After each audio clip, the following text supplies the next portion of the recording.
नमस्कार साथियों, आप सभी को पवन कुमार का नमस्कार। मैं पवन कुमार आप सभी का हार्दिक स्वागत करता हूं साथियों फिलर फोरम के इस मंच पर। फिलर फोरम ये मंच हमारा सदा साथियों समर्पित रहता है हायर एजुकेशन के लिए, जहां पर हम तैयारी करवाते हैं आप सभी की एनटीए यूजीसी नेट जीआरएफ की। तो नेट जीआरएफ के साथ साथ तैयारी कर सकते हैं आप TGT, PGT, first grade, second grade इत्यादि सभी विषयों के लगभग चाहे वो स्टेट लेवल का एग्जाम हो, चाहे सेंट्रल लेवल का एग्जाम हो। हिस्ट्री विषय के किसी भी कम्पिटेटिव एग्जाम्स को क्रैक करने के लिए आप हमारे यूट्यूब चैनल फिलर फोरम को ज्वाइन कर सकते हैं। ज्वाइन करने के लिए आपको वीडियो के नीचे डिस्क्रिप्शन बॉक्स में लिंक मिल जाएगा, वहाँ से फिलर फोरम ऐप का और फिलर फोरम वेबसाइट को दोनों को ही आप ज्वाइन कर सकते हैं। हमारी सीरीज चल रही साथियों चैप्टर वाइज एमसीक्यू की, उसी के अंदर हमारा एंशिएंट इंडिया कंप्लीट हो चुका है, मॉडर्न मीडिएवल इंडिया चल रहा है, मध्यकालीन भारत के हम 1 बाय 1 करके chapter wise chapter MCQ solve करा रहे हैं। कुछ चैप्टर हमारे कंप्लीट हो चुके हैं, तो अभी हमारा जो चल रहा है वो सूफी और भक्ति आंदोलन वाला चैप्टर चल रहा है साथियों। और हाँ, एक एडिशनल इन्फॉर्मेशन और देता हूँ आप सभी को। नेट एग्ज़ाम के ख़त्म होने के बाद में हमारा KVS, NVS, DSSB, TGT, PGT, generally आप जिसको टीजीटी पीजीटी बोलते हैं, स्कूल लेवल एग्ज़ाम्स के लिए, स्कूल टीचर, स्कूल लेक्चरर के एग्ज़ाम के लिए नया बैच शुरू होने जा रहा है 15 अगस्त के बाद में। तो उसके लिए भी आप हमें ज्वाइन कर सकते हैं। जो स्टूडेंट्स उनको क्रैक करना चाहे वो भी क्रैक कर सकते हैं। सभी को पता होगा कि उत्तर प्रदेश के अंदर और राजस्थान बोर्ड में बहुत सारी वैकेंसियाँ निकली हैं टीजीटी पीजीटी को लेकर के। तो उन सभी को क्रैक करने के लिए आप हमारे यूट्यूब चैनल फिलर फोरम को ज्वाइन कर सकते हैं। ठीक, तो 15 अगस्त के बाद से हमारा नया बैच स्टार्ट होगा, उसमें भी आप इनरोल करा सकते हैं। जैसे ही उसका शुरुआत होगी आपको सूचना दे दी जाएगी। एक बात, दूसरी बात क्या कि सैटरडे को शाम 4 बजे हमारी डेली हर सप्ताह गूगल मीट होती है। लगातार सेकंड गूगल मीट थी, काफ़ी स्टूडेंट्स आए थे, हमारी बहुत अच्छी गूगल मीट हुई। उसमें हमारे डाउट क्लियरिंग सेशन रखते हैं, हम कैरियर काउंसलिंग सेशन रखते हैं। जिस भी स्टूडेंट को किसी प्रकार को कोई समस्या हो, कोई डाउट हो, कोई क्वेरी हो, तो वो उसमें पूछ सकता है। लेकिन अफसोस के साथ कहना पड़ रहा है साथियों कि बहुत सारे स्टूडेंट्स ऐसे हैं जो अटेंड नहीं करते और वो भटकते रहते हैं कमेंट्स के माध्यम से, फिर बाद में कमेंट करता है। जब आपको एक प्लेटफॉर्म दिया जा रहा है तो साथियों अटेंड क्यों नहीं कर सकते? लाइव इंटरेक्ट होता है उसमें, आदमी लाइव इंटरेक्शन लेता हूँ मैं। 1 घंटे की लगभग 40 से 60 मिनट की हमारी क्लास होती है। पुराने स्टूडेंट सभी को पता होगा, बाद में कमेंट करते हैं तो उससे अच्छा सबको पता है। सैटरडे को शाम को 4 बजे गूगल मीट होती है, तो आते क्यों नहीं आप लोग अटेंड करने के लिए? बाद में आप लोग कमेंट सर ये बता दो, सर वो बता दो। सब कुछ वर्टिकल 1 बाय पॉसिबल नहीं है ना साथियों। ऐसे सबके लिए ऑलरेडी क्लास के अंदर होता है। उसमें हमने फर्स्ट पेपर के ऊपर भी चर्चा की। फर्स्ट पेपर के जो करंट में जो एग्ज़ाम चल रहे हैं उनमें कैसे कैसे क्वेश्चन आए, कैसे कैसे पोस्ट पैटर्न है उनका, उन सब के बारे में हमने डिस्कशन किया। हमारे पास बहुत सारे स्टूडेंट्स का फीडबैक आया है, जिनके माध्यम से हमें पता लगा कि आपका एग्ज़ाम का पैटर्न क्या है, कौन किस प्रकार के क्वेश्चन पूछे जा रहे हैं। रिसर्च एप्टीट्यूड में क्या आया था, आपका टीचिंग एप्टीट्यूड में से क्या आया था, ठीक है, और आपका अर्थापत्ति में प्रमाण में क्या आया था। तो वो सारे क्वेश्चंस आए हमारे पास। हमने जो क्या बोलते हैं क्वेश्चन स्टूडेंट्स आए थे उनको पता है, तो जो आना चाहे आ सकते हैं, क्या दिक्कत है? हाँ, मैं तो कहता हूँ मैक्सिमम स्टूडेंट्स को ज्वाइन करनी चाहिए। वो गूगल मीट अच्छी होती है आप लोगों के लिए। जो क्वेरीज, जो क्वेश्चंस आपके बच जाते हैं वो यहाँ से आप पूछ सकते हो हमसे, भेजिए, क्या दिक्कत है उसमें बताओ। तो खैर छोड़िए, कोई बात नहीं, आपकी इच्छा है साथियों। जिन्होंने क्रैक करना है नेट जीआरएफ, जिनको अपना भविष्य बनाना है वो जुड़ेगा, जो नहीं जुड़ना चाहता कोई दिक्कत नहीं साथियों हमें तो खैर आगे चलते हैं साथियों अपने एमसीक्यू सीरीज में। आज का जो हमारा फर्स्ट क्वेश्चन है, क्वेश्चन नंबर 24, ये कहता है कि योग कलंदर नामक पुस्तक का रचयिता कौन था? 30 सेकंड्स का आपको समय दिया जाएगा इसमें क्वेश्चन को सोल्व करने के लिए। 30 सेकंड्स के अंदर आप अपना राइट आंसर अपने अकॉर्डिंग पुटअप कर सकते हैं। तो क्वेश्चन नंबर 24 बताइए ज़रा कि योग कलंदर नामक पुस्तक का रचयिता कौन थे? किसने लिखी थी योग कलंदर?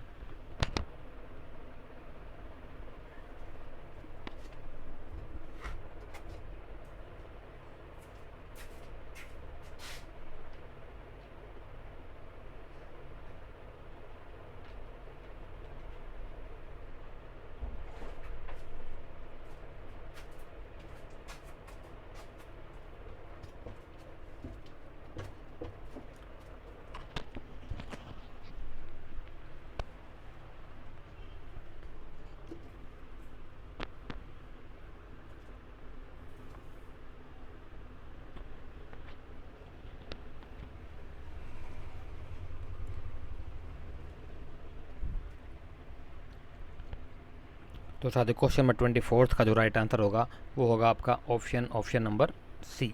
सैयद मुर्तज़ा जो वे थे विद्वान, उन्होंने, उनकी राइटिंग्स है, उनकी लेखनी है, उनकी ये बुक है सैयद मुर्तज़ा की। क्वेश्चन नंबर 24 का राइट आंसर सी होगा। क्वेश्चन नंबर 25 आपके सामने।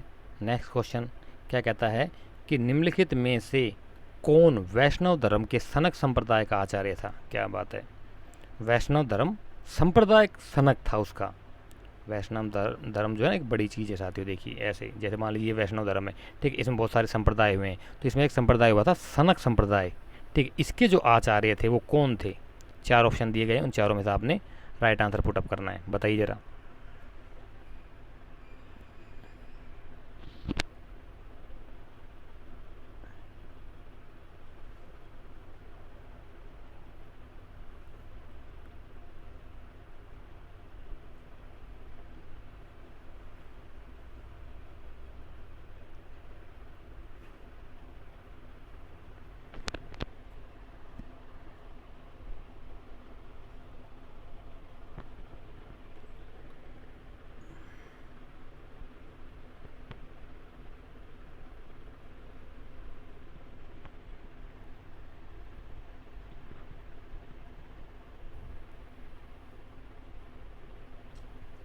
तो क्वेश्चन नंबर 25 का जो राइट आंसर होगा साथी वो होगा आपका ऑप्शन नंबर बी, निम्बार्क, या कहीं कहीं आपको निम्बार्क आचार्य भी मिलेगा। निम्बार्क या निम्बार्क आचार्य एक ही बात है, पूरा नाम निम्बार्क आचार्य था इनका, निम्बार्क प्लस आचार्य, ठीक है।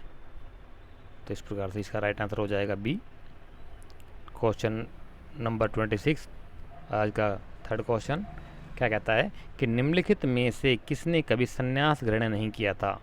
कौन से विद्वान थे जिन्होंने संन्यास ग्रहण नहीं किया कभी अपने जीवन में, सन्यासी नहीं बने थे वो, गृहस्थ होते हुए भी उन्होंने प्रचार प्रसार किया था। बताइए, 4 ऑप्शन आपके सामने, चारों में से राइट आंसर इसका क्या होगा।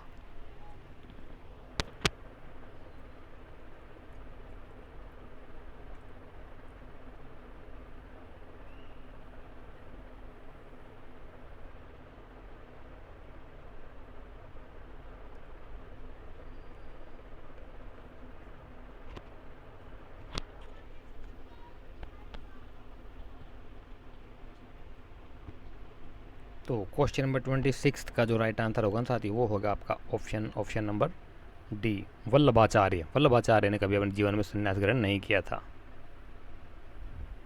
नेक्स्ट क्वेश्चन को 28 क्वेश्चन क्या कहता है कि सूफियों में से किसे तुर्कुल्लाह की पदवी दी गई थी। तो साथ ही सूफी संत जो थे उनमें से तुर्कल्लाह की पदवी किसे दी गई थी। तुर्कल्लाह किसे कहा गया, कौन सा सूफी संत था जिसे तुर्कल्लाह के नाम से संबोधित किया गया।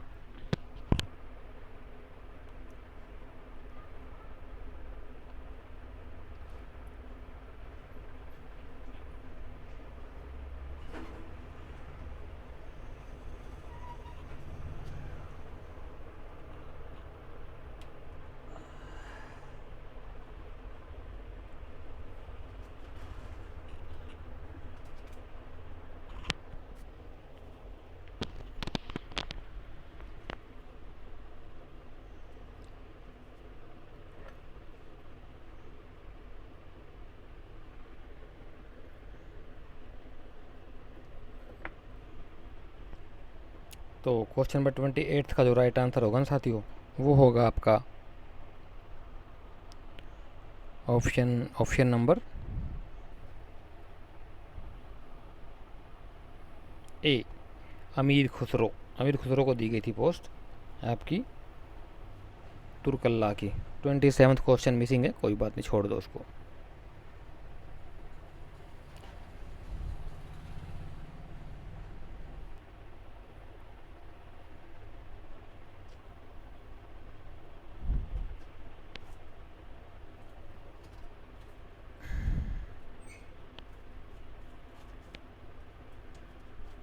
क्वेश्चन नंबर 29 क्या कहता है साथियों आपके सामने कि चैतन्य ने भक्ति आंदोलन में जो विशिष्टता जोड़ी वह थी।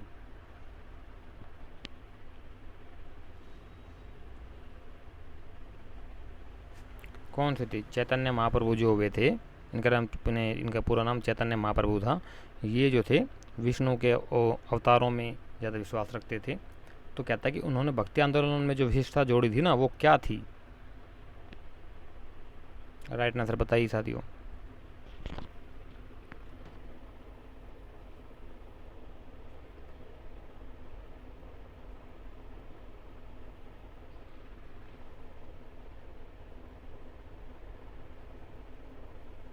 हालांकि कुछ जगहों पर कुछ लोगों ने उन्हें कृष्ण भगवान का अवतार भी माना है, कुछ लोगों ने मानना किया कि वो कृष्ण का अवतार थे।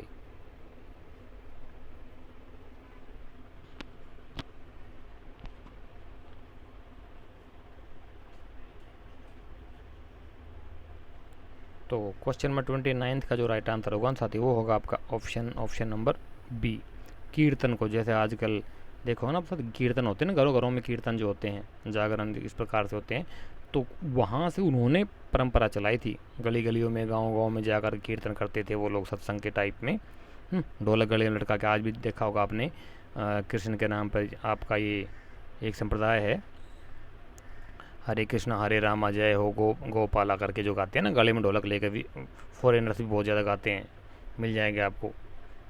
कृष्ण को बहुत ज़्यादा मानते हैं वो लोग, गले में ढोलक डाल के, हारमोनियम डाल के, गली गली में घूमते हैं, गाँव गाँव में घूमते हैं, विदेशों में भी हैं, ऑल ओवर वर्ल्ड उनका प्रचार प्रसार करते हैं कृष्ण का, और गीताएँ बांटते हैं लोगों में।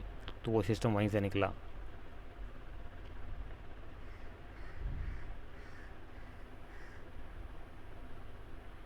कृष्ण को भगवान मानते हैं। तो क्वेश्चन नंबर 30 कहता है कि हुजूर साहब का गुरुद्वारा किसकी याद में बना था?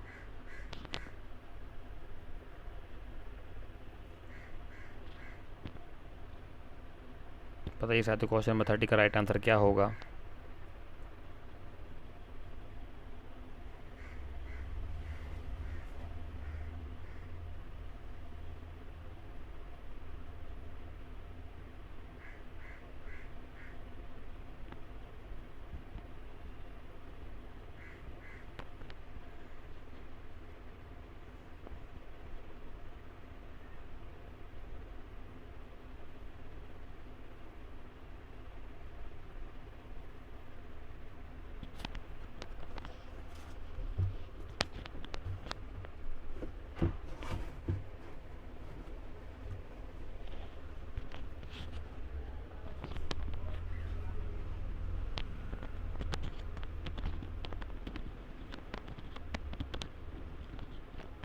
तो क्वेश्चन नंबर 30 का जो राइट आंसर होगा साथी, वो होगा आपका ऑप्शन नंबर ए, गुरु गोविंद सिंह की याद में बना था हुजूर साहब का गुरुद्वारा।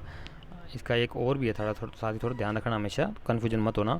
अगर ओनली हुजूर पूछा जाए ना, तो हुजूर जो कहा गया वो कहा गया इस्लाम धर्म के प्रवर्तक मोहम्मद पैगंबर साहब को हुजूर बोला गया है। क्योंकि यहाँ पे हुजूर साहब जोड़ दिया गया है, तो हुजूर साहब जो होगा वो सिख धर्म के गुरुओं को दी गई उपाधि है एक। ठीक है। क्वेश्चन नंबर 31, सूफी विचारधारा में तर्क दुनिया का अर्थ क्या है? बताइए साथियों, सूफी विचारधारा में तर्क दुनिया किसे कहा गया है?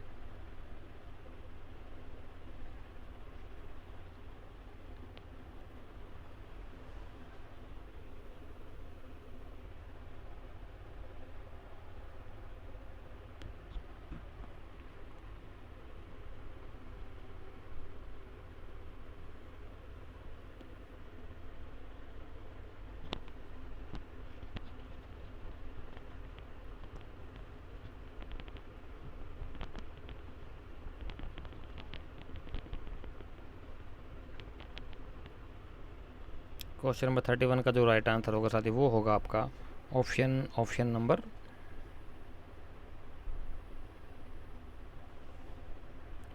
बी, विश्व का परित्याग। यानी कि सांसारिक मोहमाया को त्याग देना, सांसारिक बंधनों को त्याग देना, तो उसे कहा गया तर्क दुनिया सूफी विचारधारा में। नेक्स्ट क्वेश्चन क्या कहता है कि निम्नलिखित में से किस सूफी संत ने योगिक क्रियाओं को अपनाया और सिद्ध कहलाए? तो बताइए साथियों, कौन से सूफी संत है जिन्होंने योगिक क्रियाओं को अपनाया था और सिद्ध कहलाए थे? वो सिद्ध, हालांकि उन्हें कहा जाता है जो सिद्धियां प्राप्त कर लेते हैं ना, जिनके अंदर सिद्धियां आ जाती हैं तपस्या करके, साधना करके, जो सिद्ध, तो उसे सिद्ध कहते हैं। ये दक्षिण भारत में बहुत प्रचलन था, हुआ था इनका, सिद्धों का। कुछ सिद्ध शैव भी थे, लेकिन यहाँ पर सूफी उसकी बात चल रही है, टॉपिक जो सूफिज्म का चल रहा है, तो उसी से संबंध में रही है फिलहाल। ठीक है, तो बताइए कि कौन सा सूफी संत था जिसने योगी क्रियाओं को अपनाया था और सिद्ध कहलाए थे।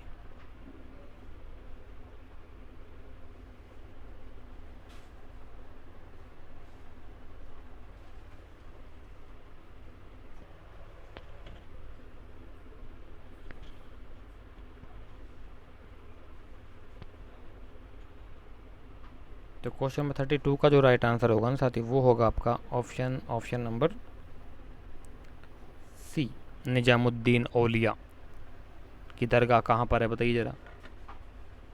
तो निजामुद्दीन औलिया की दरगाह जो दिल्ली में है, ठीक है ना, पुरानी दिल्ली में निजामुद्दीन औलिया ने जो है योगी क्रियाओं को अपनाया था और सिद्ध कहलाए थे साथियों। जैसे बाबा रामदेव योग कराते ना, देखिए साथियों, योग बहुत बड़ी चीज़ है, हमें खाली उसका एक हिस्सा दिखाया जाता है, ठीक है ना, कि योग, लेकिन योग के 8 अंग हैं और उन अंगों के भी उपांग हैं, यानी कि डिवीजन है, और डिवीजनों की भी सब डिवीजन है। 8 अंग कहलाते हैं योग के मेन। कौन कौन से हैं? योग योग के 8 अंग है। यम नियम आसन, प्राणायाम, प्रत्याहार, धारणा, ध्यान और समाधि। तो ये इस प्रकार से 8 अंग माने गए, और इन अंगों के भी और उपांग भी हैं, यानी कि डिवीजन की सब डिवीजन्स भी हैं। तो बहुत लंबा प्रोसेस है योग का। आप उसको छोटे से खाली फिजिकल एक्सरसाइज तक सम्मत मत रहिए, उसमें आपका मेडिटेशन भी आता है, उसमें आपका क्या बोलते प्राणायाम भी आता है, बहुत सारी चीज़ें आती है उसमें। तो ये बातें थी। क्वेश्चन नंबर 33 नेक्स्ट क्या कहता है कि इल्मे इलाही मोहम्मदी नामक रहस्यवादी सिद्धांत का प्रतिपादन किस सूफी संत ने किया था। इल्मे इलाही मोहम्मदी नामक रहस्यवादी सिद्धांत का प्रतिपादन किस सूफी संत ने किया था। तो इसका राइट आंसर पुटअप कीजिए साथियों, क्या होगा? इल्मे मोहम्मदी।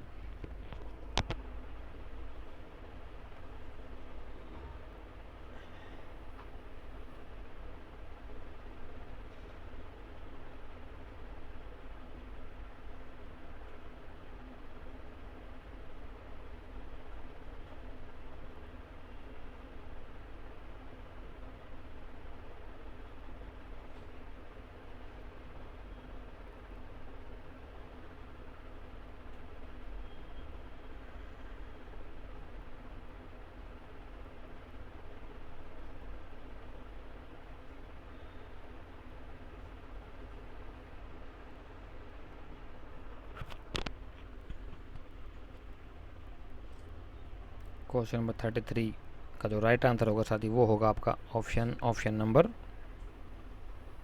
ए, ख्वाजा मीर दर्द। तो साथी कुछ स्टूडेंट्स को लग रहा होगा कि क्वेश्चन उनके सिर के ऊपर से जा रहे हैं। बेटा ऐसे ही क्वेश्चन आएंगे, इतने क्रिटिकल क्वेश्चन आएंगे, बता रहा हूँ। पैटर्न एग्जाम को बहुत हार्ड हो गया है, जो दे करके आए ना अभी जो एग्ज़ाम चल रहे हैं आपके नियर डियर में कोई हो, उनसे पूछ लीजिए, पता लग जाएगा आपको। हालांकि हमारा तो अगस्त में होगा अपना क्या बोलते हैं इसका, हिस्ट्री सब्जेक्ट का अगस्त में होना संभावित है।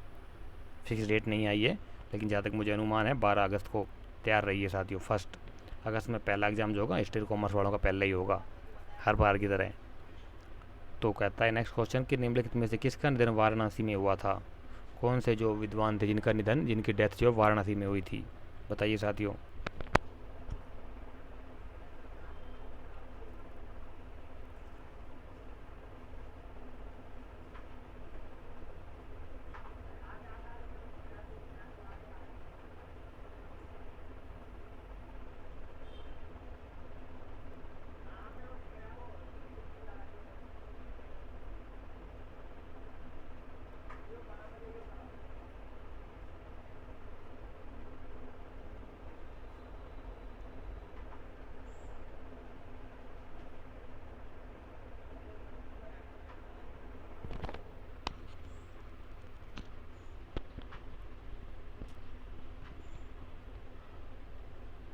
तो निम्नलिखित में से किसका निधन जो वाराणसी में हुआ था, तो वो थे साथियों क्वेश्चन नंबर 34 का जो राइट आंसर होगा वो होगा आपका ऑप्शन नंबर सी, वल्लभाचार्य का निधन जो वाराणसी में हुआ था।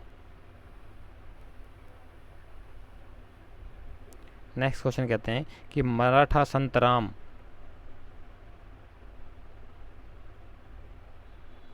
रामदास होगा यार, ये बीच में कन्फर्म कर रखा है।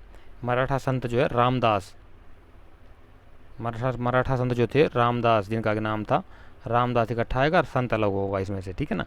रामदास, तो रामदास जो है वो किस आपके सिख गुरु से मिले थे, बताइए साथियों। मराठा संत जो रामदास जो थे वो किस सिख गुरु से मिले थे? गुरु हरगोविंद, गुरु अर्जुन देव, गुरु गोविंद सिंह या गुरु अमरदास? कौन से सिख गुरु से मिले थे बताइए।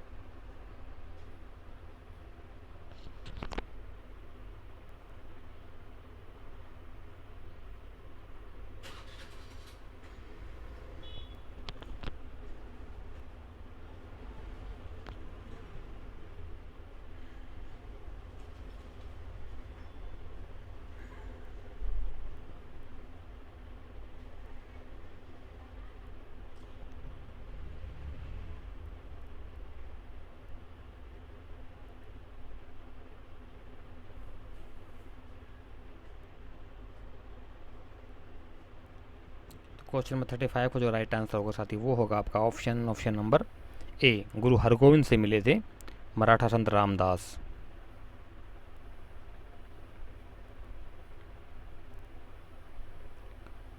नेक्स्ट क्वेश्चन 36 क्या कहता है कि सिख परंपरा के अनुसार निम्न में से किस सूफी संत को हर मंदिर की स्थापना का श्रेय दिया जाता है?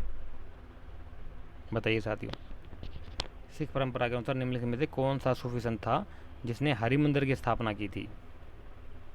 हर मंदिर की स्थापना का श्रेय दिया जाता है, मतलब उनका भी सहयोग रहा था उसमें, उनको भी बुला लिया गया था जब नींव रखी जा रही थी, तो उनके हाथों से पहले ईंट रखवाई गई थी, बताते हैं सिख परंपरा के अकॉर्डिंग।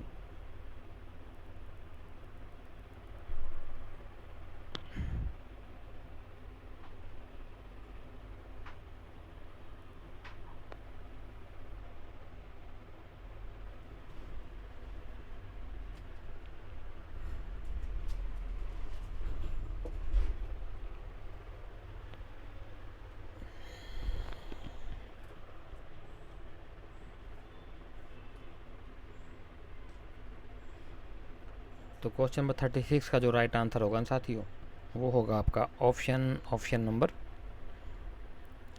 सी, मियाँ मीर। मियाँ मीर को दिया जाता है हर मंदिर स्थापना का श्रेय। क्लियर। नेक्स्ट क्वेश्चन क्या कहता है कि राधा एवं कृष्ण की भक्ति को लोकप्रिय बनाने वाले वैष्णव संत कौन थे? बताइए साथियों, राधा एवं कृष्ण की भक्ति को लोकप्रिय बनाने वाले वैष्णव संत कौन थे? चैतन्य, कुलशेखर, रामानुजाचार्य या यमुनाचार्य? कौन थे चारों संतों में से? ये तो इजी क्वेश्चन है, बता सकते हो आराम से यार, बहुत पूजा पाठ करते हैं लोग, कृष्ण कृष्ण कृष्ण, राधा राधा राधा, नाम में ही राधा कृष्णा बोलते हैं, जय राधे, राधा कृष्णा, कृष्ण राधे, राधे राधे, बड़ा चलता है। उत्तर प्रदेश में मथुरा के, वृंदावन, आसपास के क्षेत्रों में बहुत चलता है। लोगों ने धर्म को व्यापार बना लिया भाई साहब, बड़ा चढ़ावा चढ़ता है वहाँ पे। आपके पास पैसा है तो आप धर्म कर सकते हैं, अगर पैसा नहीं है तो अपन चुपचाप अपने घर पे बैठिए। मतलब पैसे वालों का भगवान होगा क्या? एक भगवान यार, कैसा भगवान जो सिर्फ पैसे वालों को वो देता है। लोगों ने फंड बना लिया। माफ़ कीजिएगा मेरे कटु शब्द अगर किसी को अप्रिय लगे हों, बट सच्चाई यही है।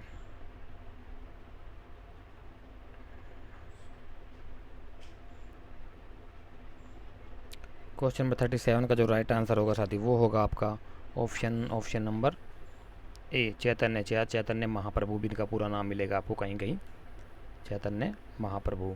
ठीक है, इन्होंने कृष्ण और राधा की भक्ति को लोकप्रिय बनाया था, कृष्ण को बहुत ज़्यादा मानते थे ये।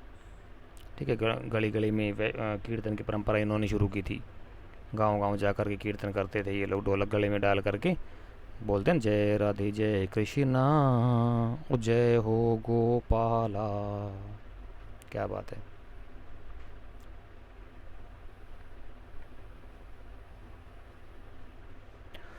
तो नेक्स्ट 38 कहता है कि सफ़ीनत उल औलिया का लेखक कौन था? सफ़ीनत उल औलिया का लेखक कौन था साथी? बताइए। एक मध्यकाल में एक लिखा गया बुक कह सकते हैं आप, सफ़ीनत उल औलिया का लेखक कौन था, किसने लिखी थी वो साथियों? ऐसी ऐसी टर्मिनोलॉजी आती है साथी, ऐसे ऐसे वर्ड्स आते हैं सिर के ऊपर से जाते होंगे कुछ लोगों के ना, क्योंकि तैयारी कम है आपकी, इसलिए आपको समझने में दिक्कत होती है।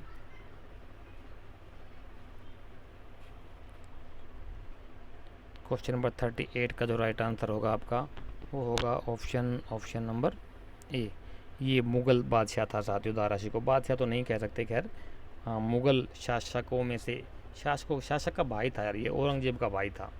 शाहजहाँ के 4 बेटों में से एक था दारा शिकोह। मुराद का एक था औरंगजेब, और एक और था, कौन सा था, 4 बेटे थे। तो दारा शिकोह पढ़ा लिखा था, विद्वान व्यक्ति था ये। इसने बहुत सारी बुक्स का संस्कृत की बहुत सारी धार्मिक किताबों का ट्रांसलेशन किया था फारसी के अंदर। अच्छा इंसान था बेचारे को, इसकी गर्दन काट करके औरंगजेब ने इसी के बाप को, जो कि कैद खाने में शाहजहाँ को थाली में रख करके भिजवा दी थी। इतना क्रिटिकल जब लड़ाई उत्तराधिकार का युद्ध हुआ था तब। बहुत कट्टर था औरंगजेब, कुछ लोग उसको वली मानते हैं। दुर्भाग्य हमारे देश का, जुडिशरी सिस्टम चुपचाप बैठा रहता है। तो क्वेश्चन नंबर 39 कहता है कि चिश्ती संप्रदाय के निम्नलिखित संतों को तिथि के अनुसार क्रमबद्ध करें।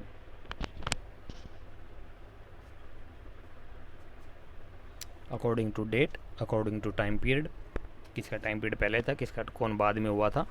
क्रोनोलॉजिकल ऑर्डर में आपने लगाने हैं चारों। तो बताइए साथी इसका राइट आंसर क्या होगा।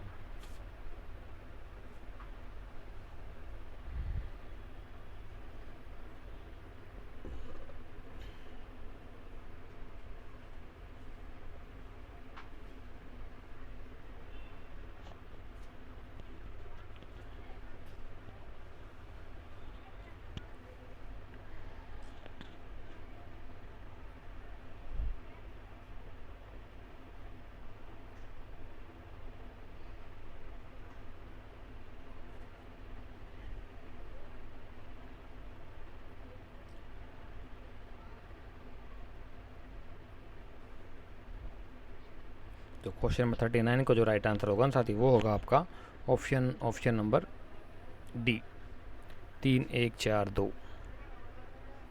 हालांकि थोड़ा डाउटफुल क्वेश्चन लग रहा है, क्योंकि निजामुद्दीन औलिया तो ये शायद पहले हुए थे, जहाँ तक मेरा अनुमान है, ठीक है ना। और उसके बाद बाबा फरीद के और आपके कबीर साहब के वाणी जो है ना, आपको गुरु ग्रंथ साहिब में मिल जाएगी। सिखों का जो धार्मिक ग्रंथ है गुरु ग्रंथ साहिब, उसमें आपको मिल जाती हैं। लेकिन यहाँ पे इसमें ऑर्डर में दे रखा है कि 3 1 4 2, यानी सबसे पहले आपका ये बाबा फरीद, उसके बाद आपका फर्स्ट निजामुद्दीन औलिया, उसके बाद आपका फोर्थ शेख नारुद्दीन चिश्ती दहलवी, दिल्ली वाले, या फिर उसके बाद सेकंड सैयद मोहम्मद गेसुदराज, ये दे रखा है। लेकिन किसी को एक्यूरेट पता हो तो ज़रा बताना मुझे, ये क्वेश्चन डाउटफुल लग रहा है थोड़ा सा। तो आगे चलते हैं साथियों, क्या कहता है आगे। नेक्स्ट क्वेश्चन नंबर 40, वरकरी संप्रदाय के प्रमुख देवता हैं। सिंपल क्वेश्चन है तो यार, शायद जहाँ तक मेरे ख्याल लटकाया हुआ क्वेश्चन है, PYQ में आपको मिल जाएगा। वरकरी संप्रदाय के प्रमुख देवता कौन है।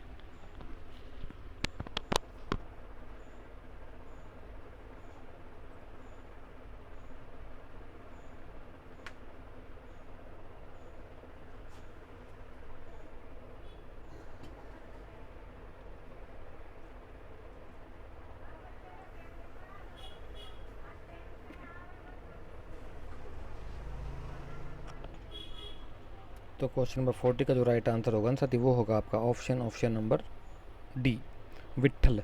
विट्ठल को जो है साथी विष्णु का ही एक रूप माना गया है। आपके महाराष्ट्र और कर्नाटक में बहुत ज़्यादा पूजा होती है इनकी, महाराष्ट्र में खास तौर से बहुत ज़्यादा मानता, विट्ठल विट्ठल विट्ठल विट्ठल विट्ठल मेरे विट्ठल विट्ठल करके बहुत ज़्यादा चलता है इनका उधर। तो नेक्स्ट क्वेश्चन क्या कहता है कि तरन तारन नामक नगर की स्थापना करने वाले सिख गुरु कौन थे। इम्पोर्टेंट क्वेश्चन है। तरन तारन नामक स्थान नगर की स्थापना करने वाले सिख गुरु कौन थे। वहाँ पे एक तालाब भी है, बहुत बड़ा गुरुद्वारा भी है वहाँ पर एक।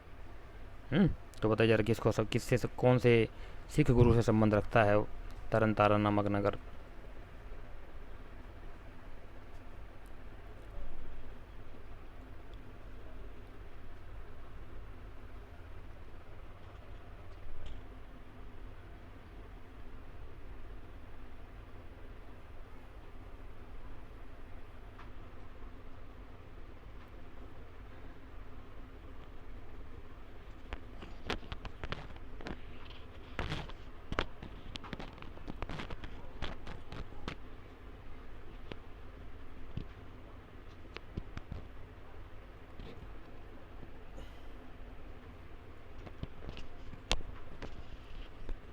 तो क्वेश्चन नंबर 41 का जो राइट आंसर होगा साथी वो होगा आपका ऑप्शन नंबर बी। गुरु अर्जुन देव से संबंध रखता है तरन तारण नामक नगर, इन्होंने स्थापना की थी इसकी।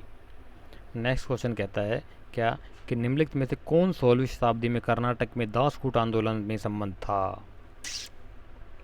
निम्नलिखित में से कौन था जो 16वीं शताब्दी में कर्नाटक में दासकूट जो आंदोलन चला था उससे संबंध रखता था, कौन सा विद्वान था, बताइए साथियों।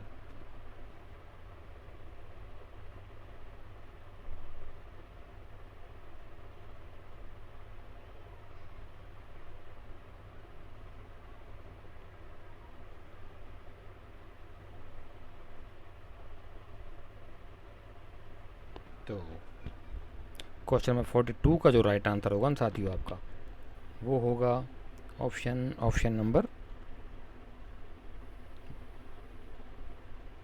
बी। पुरंदरदास संबंध थे कर्नाटक में 16वीं शताब्दी में दासकूट आंदोलन से। क्लियर। नेक्स्ट आगे चलते हैं थोड़ा। कहता है क्वेश्चन नेक्स्ट 43, निम्नलिखित में से किस वैष्णव संत का जन्म वाराणसी में हुआ था। क्या बात है, बताइए जरा साथियों। संतों के सारी जीवनी बायोग्राफी पढ़नी है आपने। कहाँ जन्म हुआ था, बचपन का नाम क्या था, बाद में काम कब अपनाया, कार्य क्षेत्र कौन सा था, मृत्यु कहाँ हुई थी, उनके गुरु का नाम क्या था, उन्होंने कौन से संप्रदाय की स्थापना की, ये सारी चीज़ देखनी है आपने। उनके प्रमुख शिष्य कौन कौन हुए थे, ये सारी चीज़ें आपको अच्छे से याद होनी चाहिए साथियों।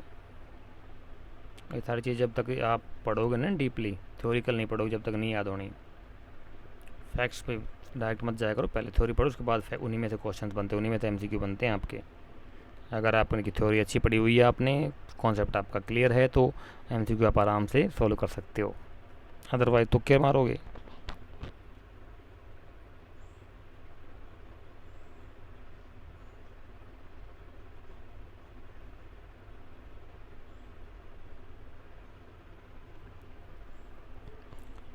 तो क्वेश्चन नंबर 43 का जो राइट आंसर है साथी वो होगा आपका ऑप्शन नंबर ए, वल्लभाचार्य। इनका जन्म हुआ था वाराणसी में जो आधुनिक उत्तर प्रदेश में है। अच्छा, हालांकि यहाँ एक बात और बताता हूँ आपको वाराणसी के बारे में साथियों। मान्यता, धार्मिक मान्यता है, पौराणिक मान्यता है क्या कि वाराणसी शहर का जो है, वाराणसी शहर जो बसाया था वो स्वयं देवताओं ने बसाया था। धार्मिक मान्यता है, पौराणिक मान्यता है।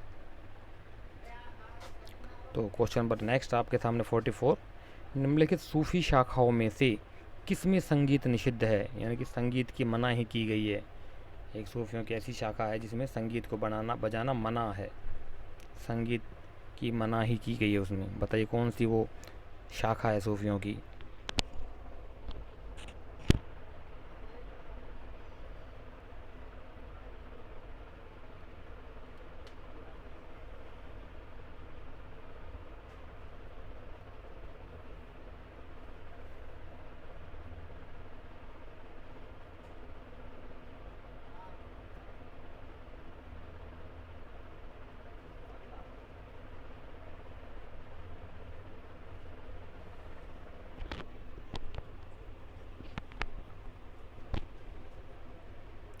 सूफी शाखाओं में से कौन सी शाखा जिसमें संगीत निषिद्ध है। तो साथियों इसका जो क्वेश्चन 44 का जो राइट आंसर होगा ना आपका वो होगा आपका ऑप्शन नंबर ए, नक्शबंदिया।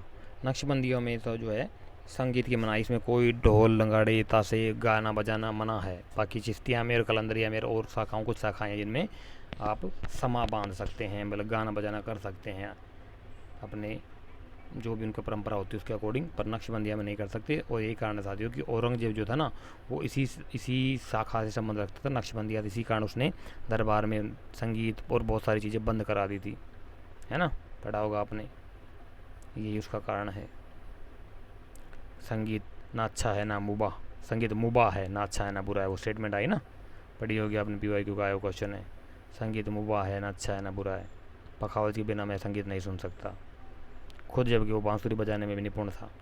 बांसुरी, हाँ बांसुरी की तरह वो एक होती है लंबी सी, क्या बोलते उसको, ऐसे कुछ होती है, बांसुरी लिखा मिले कहीं पर, आप कुछ और लिखा मिलेगा, और लंबी सी होती है पुंगी टाइप में, पता नहीं क्या बोलते हैं, उसमें बजाना निपुण था वो।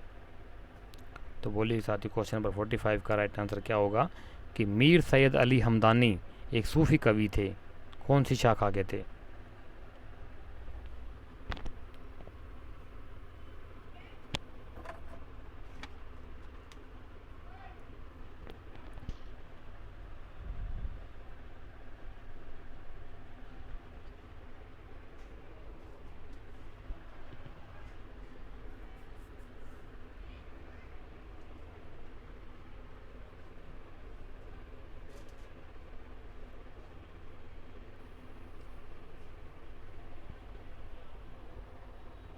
तो साथियों इसका जो क्वेश्चन नंबर 45 का जो राइट आंसर होगा ना, वो होगा आपका ऑप्शन नंबर बी। कुबराबिया शाखा के मीर सैयद अली हमदानी जो थे ना, वो कुबराबिया शाखा के सूफी कवि थे।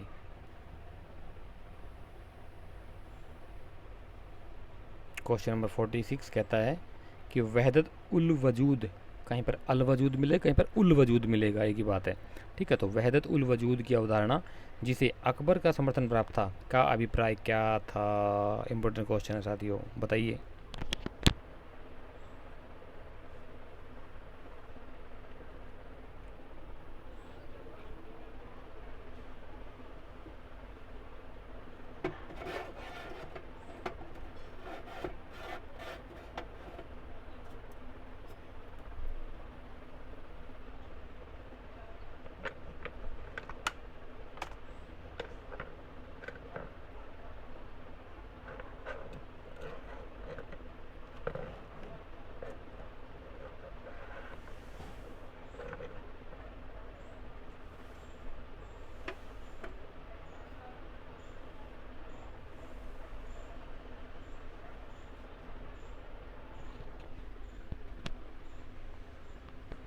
तो क्वेश्चन नंबर 46 का जो राइट आंसर होगा साथी, वो होगा आपका ऑप्शन नंबर डी, परम तत्व की एकता। यानी कि परम तत्व जो है एक ही है, वो ईश्वर परमपिता परमेश्वर जो वो एक ही है, उसी कहा गया वहदत उल वजूद। फारसी की टर्मिनोलॉजी है ये। अकबर जिसका समर्थक करता था, इसी कारण उसने बनवाया था एक, क्या बोलते हैं, सभी धर्मों के लिए करा था ना, बाद में बंदी करना पड़ गया था मामला। बताइए जरा क्या था, कब और कब उसकी स्थापना की थी?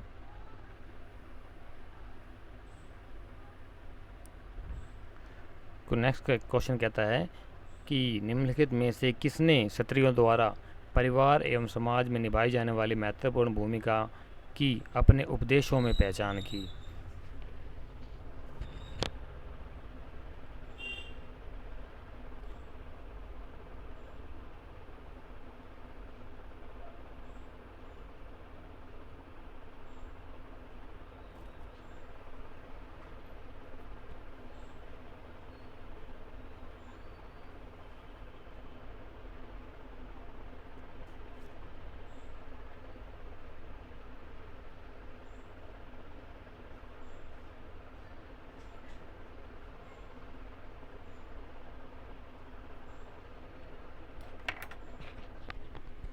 तो क्वेश्चन नंबर 47 का जो राइट आंसर होगा साथी, वो होगा आपका ऑप्शन नंबर ए, गुरु नानक देव। इन्होंने जो है क्षत्रियों के बारे में काफ़ी कुछ कहा साथी अपने उपदेशों के माध्यम से, ठीक है ना, कि परिवार का भार स्त्रियाँ संभालती, स्त्रियाँ ही जो है अच्छे परवरिश दें तो बच्चे अच्छे हो सकते हैं। अगर स्त्रियों की महत्वपूर्ण भूमिका ना रही हो बच्चों के लालन पालन में, तो वो रास्ते से भटक जाते हैं। होता भी ऐसा ही है, जिसकी कोई ईश्वर ना करे, कुछ बच्चे होते हैं जिनकी माँ बचपन में गुजर जाती है, तो उनका परवरिश कैसे होती है तो नहीं पता है, या उसके पिता को पता होती है। अगर दादा दादी ना हो, जॉइंट फैमिली ना हो, तो बहुत समस्याएं हो जाती हैं साथ ही। इसलिए हम जॉइंट फैमिली का वजूद हमारे यहाँ पर है, लेकिन अब धीरे धीरे ये ताना बाना हमारा समाज का टूटता जा रहा है। सबको अलग चाहिए। क्वेश्चन नंबर 48, भारत को इस्लामी रहस्यवाद के प्रथम पाठ्य पुस्तक कशफ उल महजूब तैयार करने का श्रेय जाता है। इसके लेखक कौन थे? क्या बात है, बताइए साथियों। इस्लामिक रहस्यवाद की सबसे पहली पठनीय पाठ्य पुस्तक जो है कशफ उल महजूब हमारे हिंदुस्तान में तैयार हुई थी, ठीक है। तो बताइए जिसका राइटर किसने लिखी थी वो, इम्पोर्टेंट क्वेश्चन है।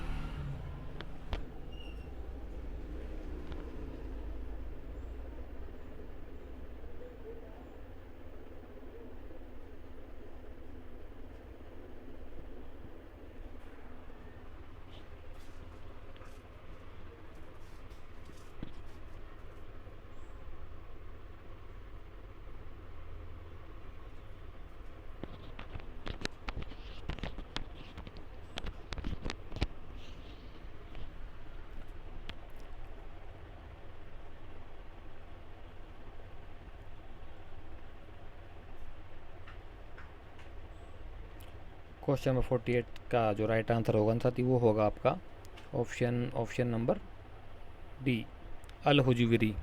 अली हुजविरी या अल हुजवरी एक ही बात है। कहीं कहीं आपको अली हुजविरी मिलेगा, कहीं कहीं आपको अल हुजवरी भी मिल सकता है। एक ये मिस प्रिंटिंग हो जाती है, समझ जाया करो बस।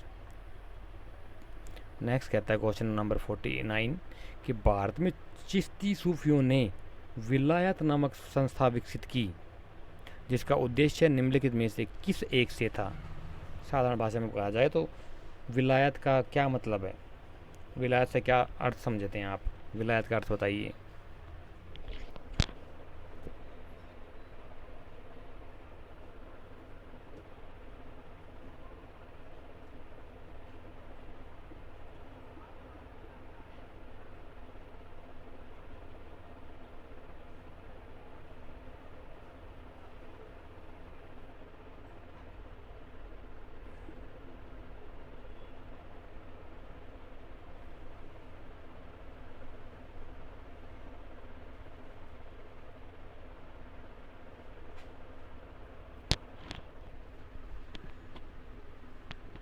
क्वेश्चन नंबर 49 का राइट आंसर बताइए साथी क्या होगा। इसका जो राइट आंसर होगा ना वो होगा आपका ऑप्शन नंबर बी, राज्य नियंत्रण से मुक्त आध्यात्मिक क्षेत्र, यानी कि एक ऐसा क्षेत्र जिसके ऊपर राज्य का कोई नियंत्रण ना हो। यही कारण है कि ज़्यादातर सूफी संतों ने, आध्यात्मिक संतों ने अपना आश्रम या अपना स्थान जो है जंगलों में बनाया था। शहर से दूर, तड़क भड़क से बिल्कुल दूर, अपने एकांत स्थल में, पहाड़ियों में, जहाँ भी उनको सही लगा अपने हिसाब से वहीं पर बनाया, ताकि वहाँ पे लोगों का जमावड़ा ना हो, भीड़ भाड़ ना हो, ज़्यादा वो ना हो। लेकिन धीरे धीरे उन्हीं की परंपरा बनती चली कर वो उनका आश्रय स्थल बन गया, लोगों ने उनको पूजा पद्धति अपना ली। नेक्स्ट क्वेश्चन नंबर 50 कहता है कि निम्न में से कौन एक साहित्य सूफी साहित्य का अंग है। कौन से एक पुस्तक है जिसमें कि सूफी साहित्य को उल्लेख मिलता है साथी, बताइए जरा। आसान क्वेश्चन है, बता सकते हैं आप।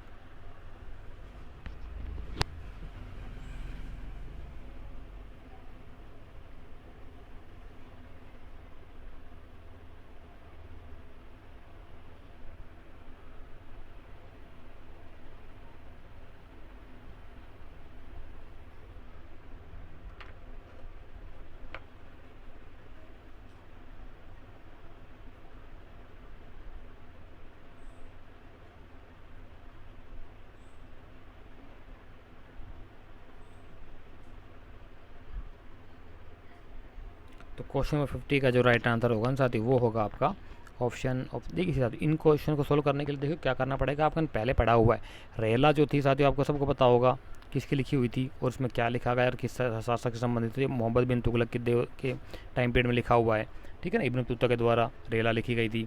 तबकात नासरी में भी नहीं है ऐसा कुछ, ठीक है। फतूहात ये फ़तहों से संबंधित रखती, फतूहात उल सलातीन जो है ये फ़तहों से संबंधित रखती थी। तो एक बचती हमारी खैरुल मजलिस, ये इसका राइट आंसर होगा। खैरुल मजलिस जो है ये सूफी साहित्य का एक अंग है, ठीक है। तो ज़रा बताइए इसी संदर्भ में कि मजलिस उल खलवत का क्या अर्थ है। नेट का आया हुआ क्वेश्चन है, पीवाई को मिल जाएगा। बताइए आज के लिए आपका होमवर्क कि मजलिस उल खलवत का क्या अर्थ होता है। मध्यकाल का एक टर्मिनोलॉजी आएगी आपके सामने। क्वेश्चन नंबर 51 कहता है इस्लाम शाह के काल में मेहदी आंदोलन का नेतृत्व किसने किया था।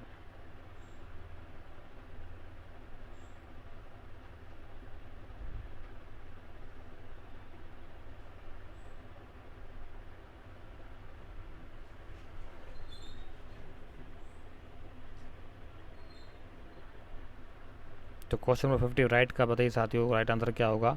इस्लाम शाह के काल में मेहदी आंदोलन का नेतृत्व किसने किया था। सबसे पहले तो आपको पता होना चाहिए इस्लाम शाह कौन था।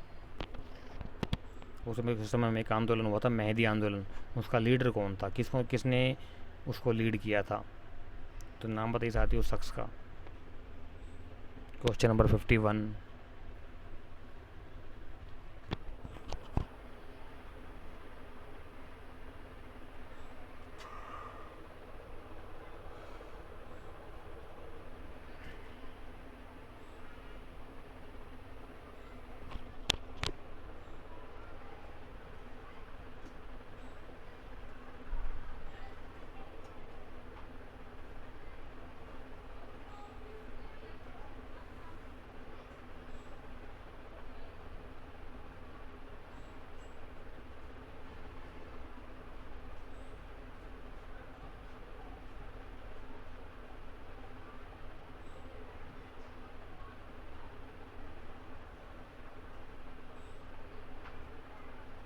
तो क्वेश्चन नंबर 51 का जो राइट आंसर होगा ना साथी, वो होगा आपका ऑप्शन नंबर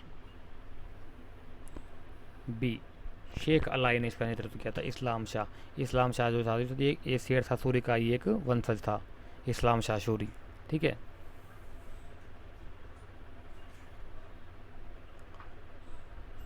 तो ज़रा बताइए वो कौन सा सूरी शासक था जो नाचने गाने में यानी कि गंधर्व विद्या में निपुण था। आपके लिए आपका आज का क्वेश्चन है। नेक्स्ट एक और होमवर्क दे रहा हूँ आपको। तो बताइए सूरी शासकों में से कौन सा शासक था जो कि गंधर्व विद्या में निपुण था, यानी कि नाचने गाने में निपुण था। नेट का क्वेश्चन है, इंपॉर्टेंट फैक्ट इसलिए बता रहा हूँ आपको। क्वेश्चन नंबर 52 कहता है कि श्री ग्रंथ साहिब में भजन नहीं है। किसके भजन नहीं है? धन्ना के, पीपा के, रैदास के, सैन के। श्री ग्रंथ साहिब या गुरु ग्रंथ साहिब कह सकते हैं आप इसे। सिखों का जो धार्मिक पुस्तक है गुरु ग्रंथ साहिब, उसमें कौन से 4 ऑप्शन दे रखे हैं, इन चारों में से कौन सा सख्त है जिनके कि उसमें भजन नहीं मिलते हमें।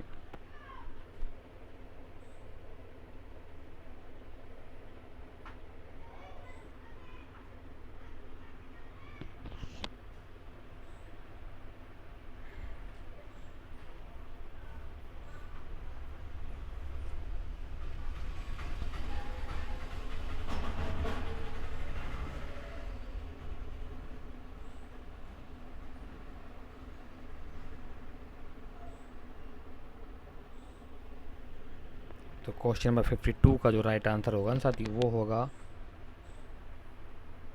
ऑप्शन नंबर बी, पीपा के। पीपा एक शिष्य थे साथियों, ये धन्ना, रैदास, सैन, पीपा, ये जो शिष्य थे कबीर साहब के शिष्य थे ये। ठीक है, इनमें से पीपा जो थे इनके भजन हमें गुरु ग्रंथ साहिब में नहीं मिलते। रैदास जो इनका पूरा नाम रविदास था, संत गुरु रविदास बोलते हैं। क्लियर, अभी पढ़ाया था ना आपको कुछ टाइम, नेक्स्ट शायद इससे पहले वीडियो में ही, जातियों के बारे में कि कौन से शख्स की क्या जाति थी।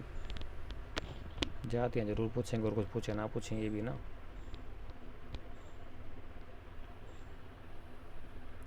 तो कहता है क्वेश्चन नेक्स्ट 53, सूफीवाद के 10 अवस्थानों का वृत्तांत देने वाले 10 मुकामी रेखता की इन्होंने रचना की थी। क्या बात है, 10 मुकामी रेखता की रचना की थी, किसने की थी बताइए। सूफीवाद के 10 जो हैं चरण होते हैं, जैसे मैंने बताया ना आपको कि योग के 8 अंग होते हैं, यम, नियम, आसन, प्राणायाम, प्रत्याहार, धारणा, ध्यान और समाधि। तो इसी प्रकार से सूफीवाद में भी 10 अवस्थान होते हैं, 10 उनके चरण होते हैं। उसका डिटेल देने वाला एक लिखा गया ग्रंथ 10 मुकामी रेखता। ठीक है, इसकी रचना की थी, किसने की थी बताइए साथियों।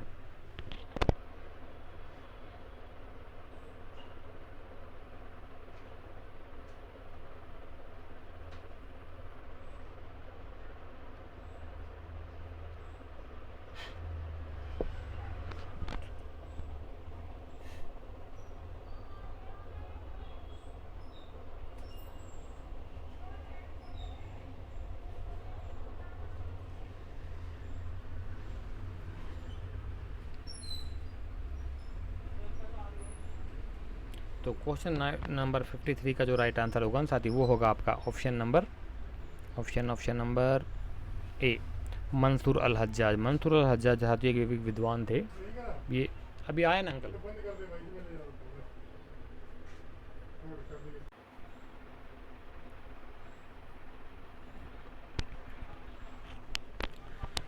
तो साथियों क्वेश्चन नंबर 53 का जो राइट आंसर होगा ना, वो होगा आपका ऑप्शन नंबर ए, मंसूर अल हज्जाज। ये जो थे ना साथियों, ये अरब में हुए थे, विद्वान हुए थे। इनका देन थी अनल हक करके बोलते थे। सच मैं सच हूँ करके। ठीक, मैं सच के साथ हूँ। तो लेकिन फिर जो कट्टरपंथी थे उन्होंने इनकी गर्दन उड़ा दी थी। अरब की बात है। क्लियर, नेक्स्ट क्वेश्चन चलते हैं। क्या कहता है कि निम्न में से कौन सा एक युग्म सही सुमेलित नहीं है, निम्न में से कौन सा एक युग्म जो है सही सुमेलित है, यानी कि 3 गलत है और 1 सही होगा। बताइए साथियों, एक तरफ सिलसिले दे रखे हैं और एक तरफ उनसे संबंधित विद्वान दे रखे हैं। तो बताइए कौन सा संबंध रखता है उसमें से, चारों में से ABCD 4 ऑप्शन है, राइट आंसर पुट अप करके बताइए।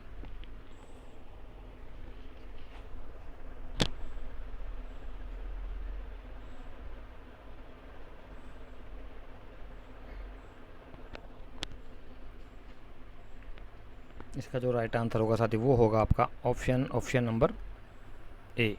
चिश्ती के संस्थापक थे वो थे शेख हमदुद्दीन नागौरी संबंध रखते हैं चिश्ती सिलसिले से। बाकी 3 गलत हैं। नेक्स्ट क्वेश्चन क्या कहता है कि क्वेश्चन नंबर 55, निम्नलिखित संतों में से किसे उसके अनुयायी विष्णु का अवतार मानते थे? विष्णु का अवतार किसे माना गया साथियों? हालांकि मैंने बताया था आपको, किसी स्टूडेंट ने जिन्होंने ध्यान से सुना होगा वो इसका राइट आंसर आसानी के साथ दे सकते हैं। बताइए राइट आंसर क्या होगा इसका?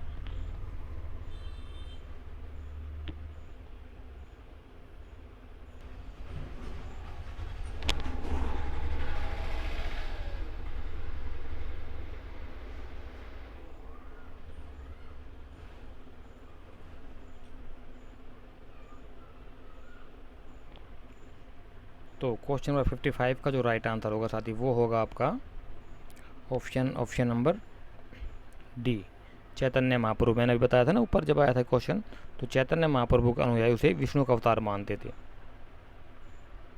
ठीक है, जो कि कृष्ण के, ये हालांकि कृष्ण की भक्ति करते थे बहुत ज़्यादा, तो इसी कारण इनको भी विष्णु का अवतार मान लिया गया। इनके कुछ अनुयायी मानते थे इनको, जनरली नहीं था ऐसा।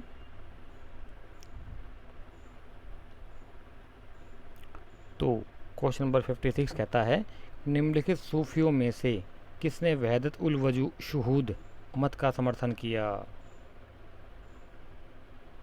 बताइए साथियों, वहादत या वहदत उल शुहूद बात हो रही है। शुहूद का आ गया यहाँ पे, पहले वहाँ पर वहूद था, वहदत उल वजूद था। ठीक है, अब यहाँ पर आ गया है वहदत उल शुहूद।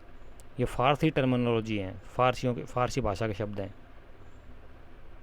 फ़ारसी बना के मानेंगे आज ही हमें, पूरी फ़ारसी सिखा देंगे, संस्कृत नहीं सिखाएंगे, फ़ारसी पक्का सिखा देंगे।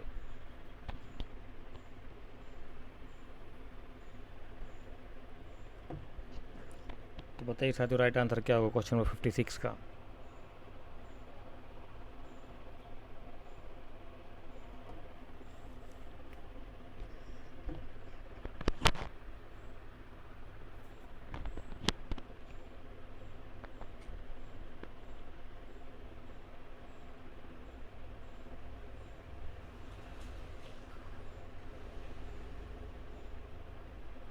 तो क्वेश्चन नंबर 56 का जो राइट आंसर होगा ना साथियों आपका वो होगा ऑप्शन नंबर ए, हज़रत निजामुद्दीन औलिया। इनकी खानका, इनका जो मकबरा है वो पुरानी दिल्ली में है। चिश्ती संप्रदाय से संबंध रखते थे ये।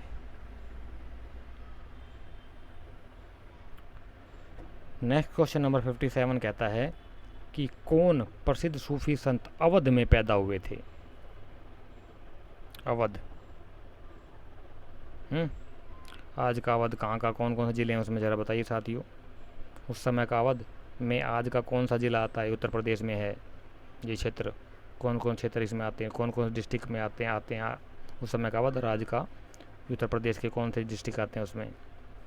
आज के लिए आपका तीसरा सवाल होमवर्क के लिए देख लेना, पता लग जाएगा। तो कहता है कि कौन प्रसिद्ध सूफी संत अवध में पैदा हुए थे? अवध में किन का जन्म हुआ था? बाबा फरीद का, निजामुद्दीन औलिया का, नासिरुद्दीन महमूद चिराग दिल्ली का, या बख्तियार काकी का?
क्वेश्चन नंबर 57 का जो राइट आंसर होगा साथी वो होगा आपका ऑप्शन नंबर सी, नासिरुद्दीन महबूब चिराग दिल्ली, इनका जन्म हुआ था।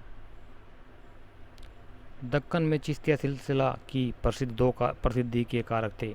हाँ, दक्कन में जो चिश्तिया सिलसिला क्यों प्रसिद्ध हुआ, उसके प्रसिद्ध प्रमुख कारण क्या थे, किसकी वजह से प्रसिद्ध हुआ, कौन से वो विद्वान थे जिन्होंने जिस चिश्ती सिलसिले को दक्कन में प्रसिद्ध किया, प्रचार प्रसार किया था। क्वेश्चन नंबर 58 का राइट आंसर बताइए साथियों फटाफट।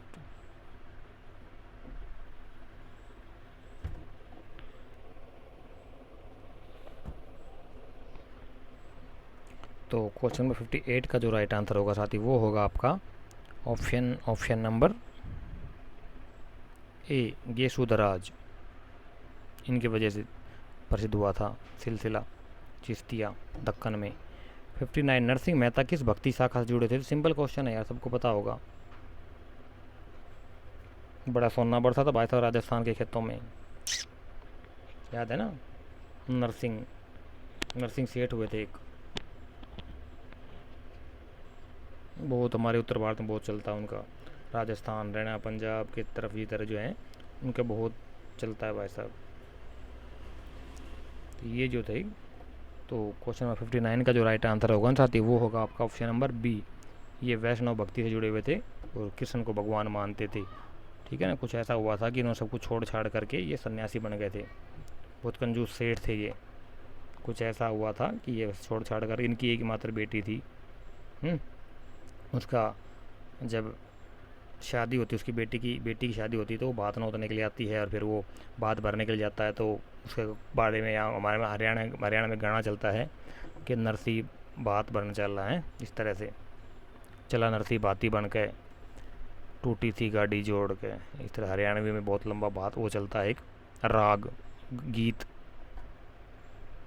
बहुत अच्छा। देख लेना आप, कभी आपको मौका मिले तो गूगल पे सर्च करना नरसी का भात, भाग 1, 2, 3 कई भाग हैं उसके, पता लग जाएगा।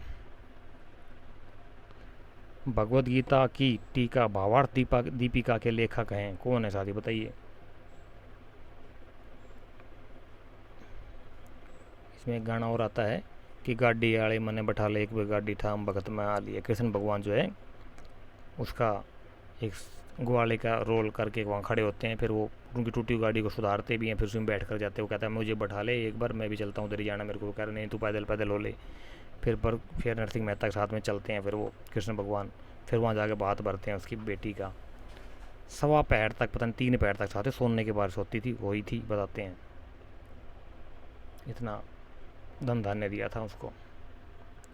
तो क्वेश्चन नंबर 60 का जो राइट आंसर होगा वो होगा साथियों आपका ऑप्शन नंबर ए, भावार्थ दीपिका के लेखक के संत ज्ञानेश्वर थे। नेक्स्ट 62 क्वेश्चन का राइट आंसर बताइए साथियों, संत तुकाराम का संबंध था कहाँ से। सिंपल क्वेश्चन है, मैं बता चुका हूँ, नायतुरा याद होगा आपको, ट्रिक। तो इसका जो राइट आंसर होगा, संत तुकाराम का संबंध जो है वो था आपके महाराष्ट्र से। Option number B right answer होगा इसका। नायतुरा, नामदेव, एकनाथ, तुकाराम और नामदेव, एकनाथ, तुकाराम और रामदास, ये 4 जो थे प्रसिद्ध महाराष्ट्र के संत हुए थे। इनका कार्य क्षेत्र महाराष्ट्र के आसपास का क्षेत्र था मध्यकाल में। तो कहता है नेक्स्ट क्वेश्चन 62, ख्वाजा कुतुबुद्दीन बख्तियार काकी किस सिलसिले से संबंधित थे।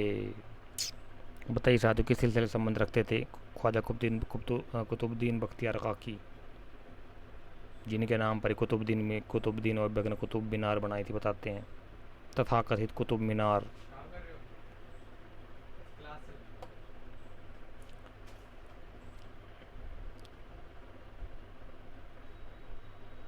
तो बताइए साथियों राइट आंसर क्या होगा इसका जो राइट आंसर होगा ना क्वेश्चन नंबर 62 का, वो होगा आपका ऑप्शन नंबर डी। ये चिश्ती सिलसिले से संबंध रखते थे। टाइम हो गया है मुझे पता है साथियों, बस लास्ट क्वेश्चन और करा देता हूँ, इसके बाद नेक्स्ट वीडियो में 108 क्वेश्चन और जो वो नेक्स्ट वीडियो में कराएंगे आपके। ठीक है, तो कौन प्रसिद्ध चिश्ती संत था जिसका मकबरा फतेहपुर सीकरी में निर्मित किया गया था साथियों, बताइए। ये तो सिंपल क्वेश्चन है यार, आसान नेट का आया क्वेश्चन, आप इजी सी आसानी से इसका आंसर कर सकते हो अगर आपने पढ़ा है तो।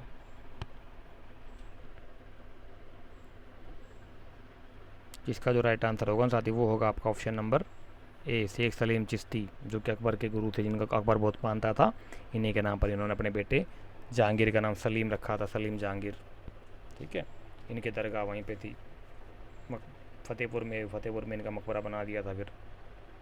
ठीक है, तो ये कुछ क्वेश्चन थे साथ जो आज हमने सॉल्यूशन किया है। नेक्स्ट वीडियो में इनसे जो कुछ और क्वेश्चन बचे हुए थोड़े से ही हैं, उनको हम नेक्स्ट वीडियो में सोल्व करेंगे, और उसके बाद फिर आपका नया चैप्टर शुरू होगा। तो थोड़े थोड़े करके देखेंगे, उसके बाद फिर हम और आगे देखेंगे। ठीक है, तो तब तक आप हमारे साथ कंटिन्यू बने रहिए साथियों। आप सभी क्लास अटेंड करने के लिए थैंक यू सो मच। जय हिंद और जय भारत।